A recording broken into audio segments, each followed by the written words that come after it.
It's like we can't let ourselves elevate ourselves when it's deserving. If I achieve something that I set out to achieve, that should be worth me saying, good job, Carla. Nicely done. Mhm. Not, oh, I'm going to do something to diminish it just because I don't want to be boastful. So I think it's really important to learn how to shift that negative self talk. We can't wallow in it. We wouldn't want our friends to wallow in it. We wouldn't want the people we care about to wallow in it. So we should care that we too do not wallow in it. Welcome back to Unapologetic Rabble-Rousers. I'm DocShellie. And I'm Carla Lewis. And we just can't let go of this theme that we've been following for a while. You It's just, can't get rid of us yet. no, that's right. Because there's so much, there is so much important and good stuff that's coming out around this whole notion of being authentic and the people pleasing and masks and such. So today, the little path we're going to follow as we continue this journey is about our inner dialogue. We've talked somewhat before about self-talk, but we're going to look at this inner dialogue as it influences how we engage or choose to be people pleasers, to put on masks, and how it influences our sense of our own worth.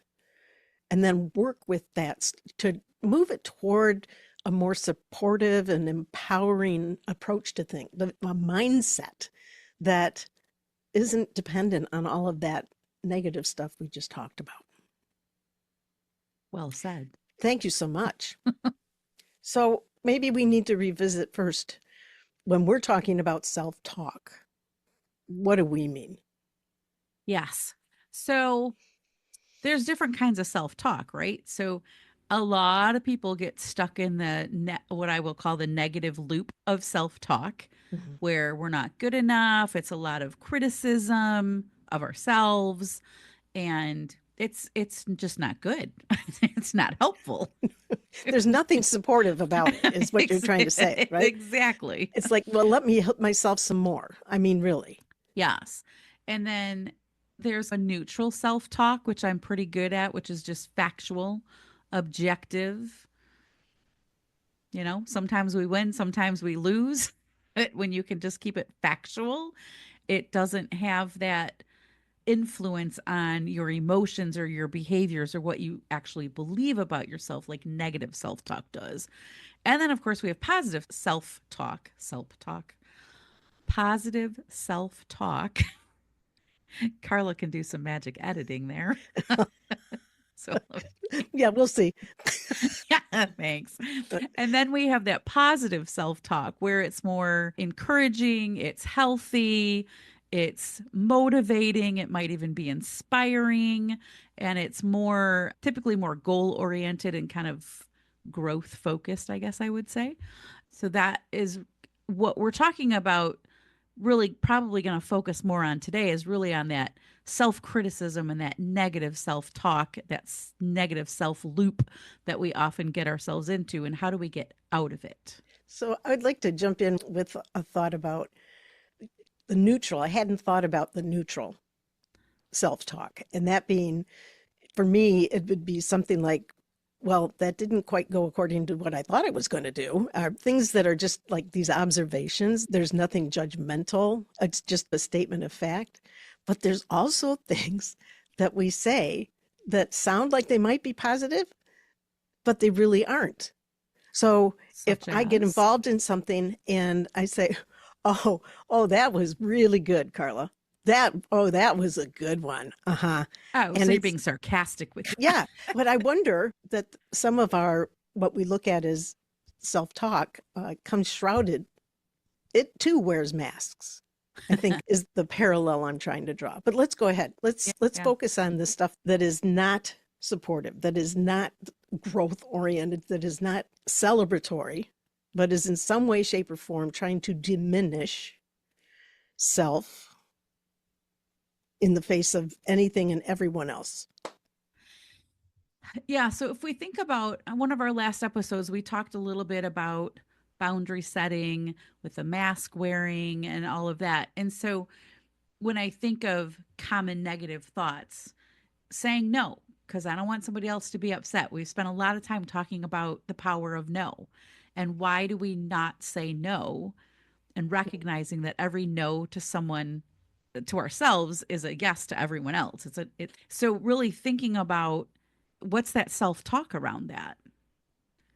And they'll be upset. Let them. It's okay. You Yeah, are not in charge of their emotional feelings. there's a big so what. Yeah. And I remember when we focused on this in an earlier, much earlier episode, there was that whole thing about asking yourself when you have those thoughts about, I got to do this because I just don't want to face the consequences if I don't, because they will be upset. Or Uncle Bocephus, what was his name? Bocephus. Yeah, Uncle Bocephus. The whole notion about, as you were saying yes to other people when you don't want to. Yes. Recognize that there's a price you're paying, because that yes to them is a no to you. It's a no to what it is that really matters to you. What the no is, allowing yourself to be able to stand up and do what you want and need, regardless of how they might feel. And I'm not suggesting that this is done in a negative, antagonistic way. This is about saying, no, I don't want to do that. That's just not for me today. Yeah. And I think as you're talking, as you think about that kind of reinforcing, I don't want to because of the impact. And often it's, I don't want to upset other people. I don't want to hurt somebody's feelings. I don't want somebody to get angry with me. That fear really reinforces the fear for people to set a boundary and to show up authentically, to remove that mask and to be like, here I am. So when we're talking ourselves out of things, we're still putting that mask on. That negative self-talk is a mask, and it might be protecting us. It might be a fear-based thing, but really pay attention to that internal dialogue. As we were talking about what we were going to discuss today, one of the questions that came up was, if your self-talk was a human, would you want to be friends with that? I love that. And I was like, love wow. that question. Yeah, I thought that was a great question. And I hear so many things that people say to themselves through my coaching and through just conversations with people. And man, people are really hard on themselves. And I know sometimes we ask that question facetiously. Would you say that to your friend? Would you let anybody say that to you? Exactly. And if I said that to you, you'd probably punch me in the face. So why do we allow ourselves to talk so poorly about ourselves? That seems to be really that's a $5 question right there. Why is that? Why? Yeah. What is it serving? I'd be a billionaire if I had the answer to that. You're on your way, girl. You're on your way. But it's such a curious question. It's like we can't let ourselves elevate ourselves when it's deserving. I mean, if I do a good job, if I achieve something that I set out to achieve, that should be worth me saying, good job, Carla. Mm-hmm. Nicely done. Mm-hmm. Not, oh, I'm going to do something to diminish it just because I don't want to be boastful. And even in my own, even just inside me, come across as egotistical or in any way greater than anybody else. And that's not what it's all about. Right. You had told me one time, not all that long ago, when I received a great bit of acknowledgement and recognition. And you had told me, you got to live that shit out loud. I recall. I know. But saying, okay, why was I playing that small? Yeah. Why did it feel more comfortable for me to just, how you can just imagine it psychologically, you're bowing your head down a little bit. Literally shrinking, physically shrinking. Yes. And so this negative self-talk, what really triggers it? Yeah. I wonder if some of it, I wonder if some of it stems from not really celebrating wins and always looking for the next thing and kind of never being satisfied with that. But I can't blanket that across the board because I know a lot of people who do celebrate the crap out of their wins, but they still have really bad self talk. Hmm. Like for me, until I started journaling, I was not great about honoring and celebrating my wins. I'm a high achiever. I'm always going for what's next. And to sit in a moment to go, damn, girl, like you just did that. Hmm. That's really cool. Honor that. And so I started writing those things down. And I get to the end of a month, a quarter, a year, and I have forgotten 90% of the things that I did that were really cool until I go back and I look at them and it's like, wow, I accomplished a lot of stuff. And if there was no other reason for journaling than to be able to capture those moments, that in that moment, it was special. Yeah. But my point here is our brains are wired for the negative. So I'm going to easily remember all the things I missed, all the things I didn't do, all the things on my goal list that I was like, meh, I'd rather go play pickleball tonight. I'd rather go get kicked out of dog training tonight. Um, Yes, folks, there is a story behind that. but it's easy to remember the negative things because our brains are truly wired to focus on the negative things. When you say that, Doc Shelley, would this be is there any gender differences in that? I'm just thinking about the internalization of correction from when we were very young and we might have done something wrong or mischievous, whatever it might have been, we were out of line. Mm-hmm. Is there any kind of gender component to how self-talk, negative self-talk, is allowed to grow and thrive inside us? There's I wish I could cite the actual study, but the our all our brains inherently across the board are wired more towards the negative slant. Typically, men don't wallow in the negative self-talk. They are typically good at boosting themselves up and going, I'm going to get them next time. Brush it off and They yeah. just, yeah, they set it aside and they move forward.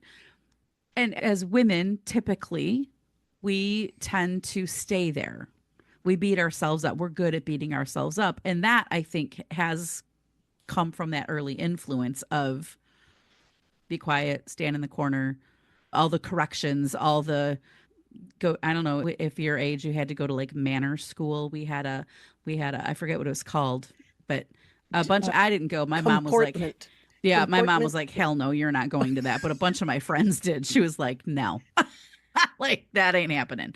But like you went to school to learn how to be a lady, you know, at a I, very young age. I'm remembering the movie A League of Their Own when the lady baseball Love players that movie. had, I do too, had to go and learn how to walk, keep a book flat on their head and walk without dropping or Yes. having it fall off, learn how to pour tea. And Yes. oh my gosh. Okay. Super random fact, one of my friend's great aunts was one of those baseball players, Oh and wow. one of the characters was made after her. It's kind of cool. So she was a legit. She was legit. Yeah. Oh wow. Yeah. Yeah. Wow. So side note. Back to our topic here. So we think it's really important to learn how to shift that negative self-talk. We can't wallow in it. We wouldn't want our friends to wallow in it. We wouldn't want the people we care about to wallow in it. So we should care that we too do not wallow in it. We've shared the whole, is this thought true? Is this helpful? Kind of thing before. Would I say this to a friend? But really work on reframing those self limiting beliefs, whether it's I'm not good enough. And one thing I learned from my coach that I thought was really cool is you can't really lie to yourself. If you really believe you're not good enough, you can't just reframe that thought to be like, I'm the best thing ever, because your brain is going to be like, yeah, no, you're not. No, no, that's not what we've been taught. Right. So I'm not good enough might become I'm being the scientist of my life. I'm experimenting. I'm figuring this out. Mm. So that's like an incremental thing that you could believe versus trying to do a complete 180, if I that think makes any sense at all. it does. You're stretching the boundary of this definition that's set in and is sitting there very nice and negative. And by stretching that boundary a little bit, by saying, wait, okay, I can say I just really mucked that up. I can also say the point of it is that I know not to do that again. And I'm going to learn from that and move forward, which takes the mucking up of it, takes the sting out a little bit. It's still mucked up. However, I am not any more mucked up because I'm looking at it as a learning, as an opportunity to say, okay, Carla, just don't do it that way again. Right. Because you already know what's going to happen. Exactly. And one of my favorite questions that I'll ask is, what evidence do you have to the contrary? Mm-hmm. I ask that of my coaching clients a lot. I ask that of myself a lot when think, oh, you played like crap at pickleball the other night. And it's like, well, yeah, I had some bad shots. I also had some winning shots. So like balance out the evidence that you're collecting. Don't always just look for the stuff that proves you're a loser. Look for the stuff that says I'm a winner. We may be much better practiced at the losing language. Yeah, totally. And so is it the reticular activating system where we see what it is that we are paying attention to and we don't see the stuff that we're not? And we probably do the same thing in our heads by saying, no, I'm much more comfortable with those negative words. So those are the ones I'm going to choose when I'm going through my little Rolodex of words I want to use right now to tell me that I'm a failure. Yeah. Yeah. So when you think about shifting your self-talk, like I would encourage our listeners to think about, what's the one thing that's on a loop in your head? What are you constantly telling yourself? I'm not good enough. I don't know. I'm too fat. I'm too skinny. I'm too much. I'm too quiet. I'm too loud. Like there's a million things that could be on that loop. And pick that one that is super common for you and just start to make those little incremental thoughts of, I'm not that. Find something that feels a little bit true in your brain, because you can't go from I'm not good enough to I'm the best thing ever. Again, your brain is going to be like, that is a lie and I will not believe it. You're going to break out in hives because we know the whole body is saying, no, no, no. But where have you achieved your goals? Look for that other evidence that would counter that negative self-talk. And I love the idea of journaling your successes, because that is something really powerful that you can go back to anytime you need a reminder that you are an amazing human being. It's a scorecard that keeps on giving. I like that. Yes. Well, with that, I'm Carla Lewis. I'm DocShellie. If you like what you're hearing, be sure to follow us, share with your friends, and give us some comments and feedback on any of our social media platforms. Till next time. We may be much better practiced at the losing language. Balance out the evidence that you're collecting. Don't always just look for the stuff that proves you're a loser. Look for the stuff that says I'm a winner.